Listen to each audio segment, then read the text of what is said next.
नमस्कार।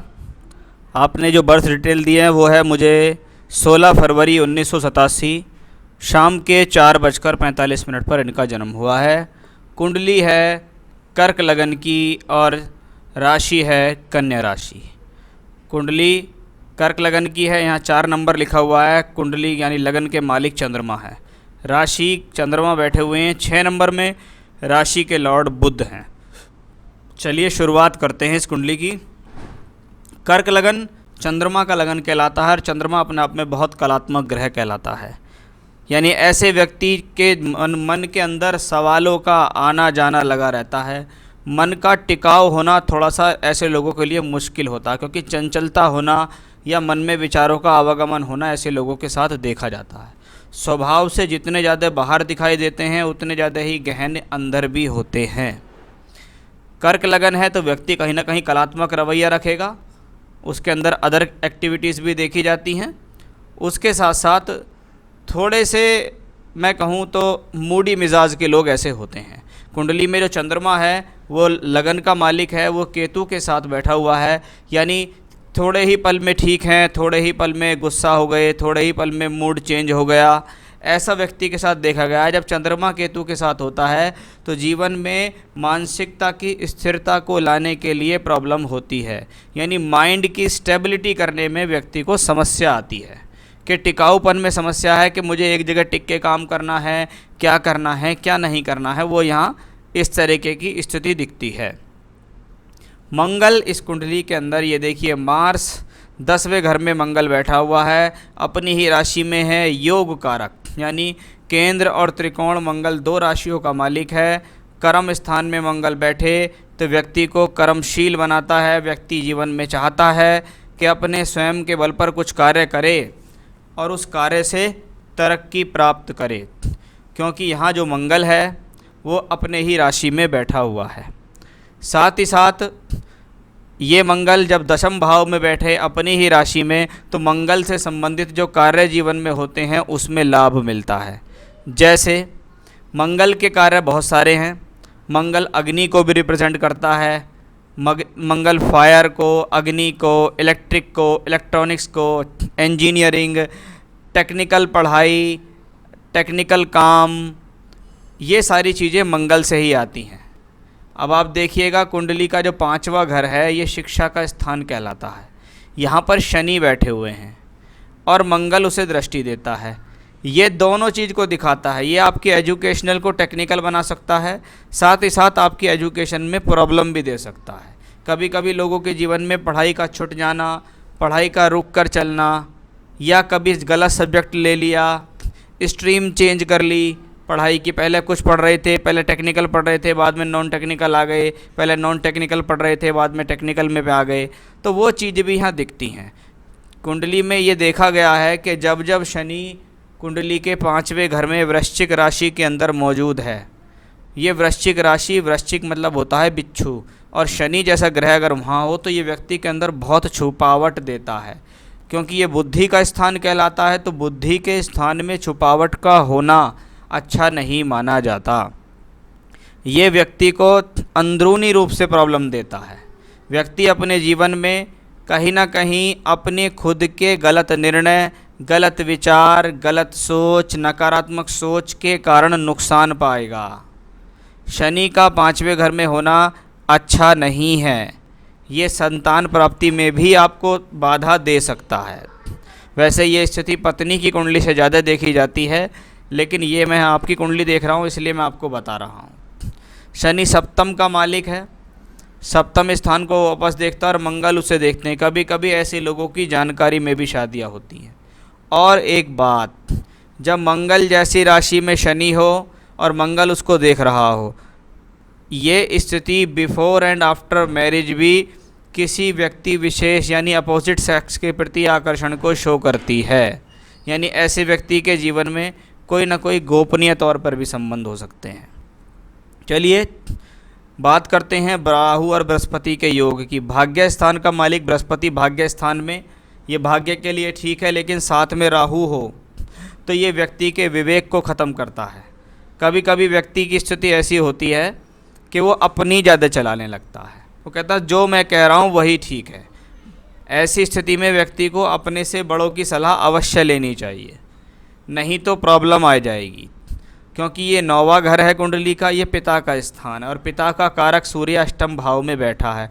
यानी ये कॉम्बिनेशन अपनी चलाने या अपनी ही बात को आगे रखना, मैं ही सही हूँ आप गलत हो, मैं जो बोल रहा हूँ वही ठीक है, एक्स्ट्रा स्पोकन हो जाना, अपनी बात को आगे रखना। इंटेलिजेंट हैं आप, इसमें कोई डाउट नहीं है, लेकिन दूसरा भी इंटेलिजेंट है, उसको भी जीवन का एक्सपीरियंस है। तो ये राहु गुरु का योग, इसको कुछ लोग गुरु चंडाल योग भी बोलते हैं। वो इसीलिए बोलते हैं कि व्यक्ति अपनी बुद्धि के आगे किसी के चलने नहीं देता। उसी कारण उनके अपने पिता से भी मतभेद हो जाते हैं। सूर्य 8वें घर में जब बैठे धन का मालिक होके, तो व्यक्ति को पैतृक रूप से काम तो मिलता है, पैतृक रूप से पैसा तो मिलता है, लेकिन साथ में जब बुध हो तो उसको पैसे की कदर भी होनी चाहिए। उसको ये भी पता होना चाहिए कि तुम जीवन में जो पैसा खर्च कर रहे हो वो किस तरीके से कमाया गया पैसा है, कितनी मेहनत लगती है पैसा कमाने में। वो चीज़ें भी व्यक्ति को जीवन में देरी से समझ में आती हैं। शुक्र ग्रह कुंडली के 6ठे घर में जब हो, इसको कहते हैं घर के सुख में कमी। यानी व्यक्ति अपने जीवन में स्वयं के बल पर जब मकान बनाने की बात आती है तो उसको काफ़ी प्रयास करने पड़ते हैं अपने जीवन में मकान बनाने के लिए। साथ ही साथ लाभ प्राप्त करने के लिए, सोर्स ऑफ इनकम को बनाने के लिए भी मेहनत करनी पड़ती है। तो ये थी एक कुंडली की एनालिसिस। राहु की दशा बच्चे को चल रही है। जो भी ग्रह हो कुंडली में, अच्छा है बुरा है, वो अपनी दशा पर ही फल देता है। जैसे राहु की दशा चल रही है, राहु बैठा 9वें घर में, साथ में बृहस्पति भाग्य स्थान में बैठा है, पिताजी के घर में बैठा है, और आपने कहा अभी वर्तमान में ये मेरे साथ है। इसका मतलब पिता के सहयोग से कार्य चल रहा है। पिता बच्चे को सहयोग कर रहे हैं कि जाओ तुम मेरे साथ काम कर लो, मैं तुम्हें काम दे देता हूँ, या मेरे काम में सहयोग करो। लेकिन जब राहु गुरु का यही योग जो तो मैं आपको बता रहा हूँ, व्यक्ति को अपनी नहीं चलानी चाहिए। मैं यहाँ यही कहूँगा कि उसके अंदर थोड़ा सा मैच्योरिटी लेवल देरी से आता है। उसको समझना चाहिए कि आखिर मुझे जीवन में करना क्या है। कोई बड़ा अगर कह रहा है तो उसको सुनो, उससे आपको बहुत लाभ मिलेगा जीवन में। तो वो स्थिति यहाँ दिखती है। वैसे इंटेलिजेंट है, बात को मानता भी है, समझदार भी है, लेकिन कभी कभी ये स्थिति प्रॉब्लम कर जाती है। अब दशा चल रही है जुलाई 18 से जुलाई 21 तक राहु में शुक्र। 3 साल की दशा आई है जो आपको जुलाई 2018 से शुरू हुई, जुलाई 21 तक चलेगी। शुक्र कुंडली के 6ठे घर में है। जब शुक्र वैवाहिक जीवन का कारक 6ठे घर में हो और नवांश में द्वादश में हो, अपने चरित्र पर संयम रखना चाहिए। एक बात, साथ ही साथ आजकल के समय में चल रहे भौतिक सुख के प्रति आकर्षित नहीं होना चाहिए कि मुझे तो लग्जरी लाइफ चाहिए, या उसके ऐसे चीज़ों के प्रति व्यक्ति का रुझान ज़्यादा जाता है। उनसे भी बहुत सावधान रहना चाहिए। खर्च से बचना चाहिए, फालतू के खर्च से बचना चाहिए, गलत कार्यों पे, गलत शौक पे खर्च नहीं करना चाहिए। देखिए आपकी जो प्रोफेशन का चार्ट है वहाँ भी शुक्र 12वें ही घर में है। जब ग्रह सभी जगह 12वें घर में शुक्र जैसा ग्रह हो तो व्यक्ति का दिमाग इतना प्रोफेशनल लाइफ में नहीं लगता है जितना भौतिक सुखों के प्रति लगता है। जबकि जीवन में अगर कुछ अचीवमेंट चाहिए तो उसके लिए बहुत मेहनत करनी पड़ती है। अपने दिमाग को एकाग्र करके जीवन में बहुत ज़्यादा प्रयास करने पड़ते हैं, तब व्यक्ति को जाके ये सब चीज़ें हासिल होती हैं। कभी कभी ऐसी स्थिति में व्यक्ति दूर स्थानों से संपर्क करके, स्थान परिवर्तन करके, टूर ट्रैवलिंग्स करके फ़ायदा लेता है। यानी दूर के लोगों से जुड़कर आप फ़ायदा ले सकते हैं। लेकिन जिन चीज़ों में मैंने बताया है उनका भी आपको ध्यान रखना होगा। अभी जुलाई 21 से जून 22 तक राहु में सूर्य की दशा आएगी। वो दशा शुक्र से कुछ बेहतर होगी, इसमें कोई संदेह नहीं है।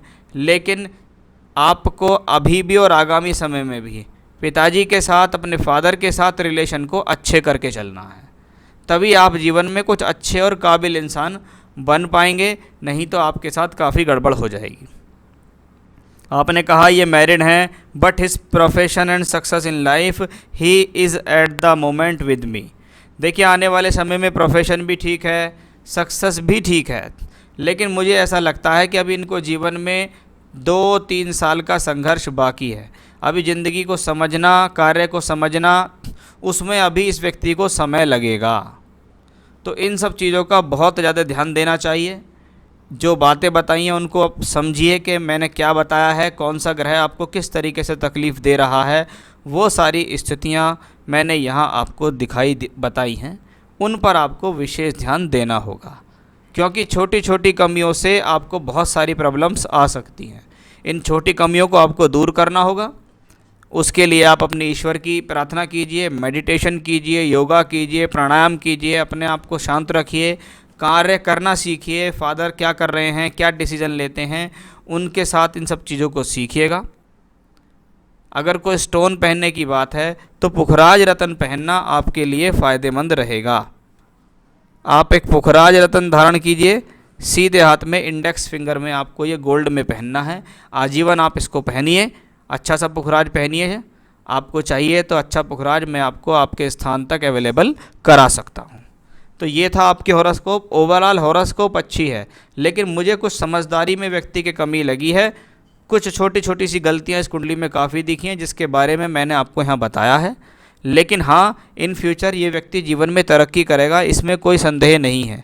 लेकिन इनके साथ वही स्थितियाँ ज़्यादा होंगी, ये गलती करके बहुत कुछ सीखेंगे। तो ये था आपका हॉरोस्कोप। जिन बातों के बारे में मैंने आपको बताया उसमें थोड़ा सा संभाल के रखिएगा। संबंधों को भी संभाल के रखिए, मैरिड लाइफ को भी संभाल के रखिए, डिसीजंस को संभाल के रखिए, अपनी वाणी पर संयम रखिए, अपनी जल्दबाजी और क्रोध पर संयम रखिएगा। नमस्कार।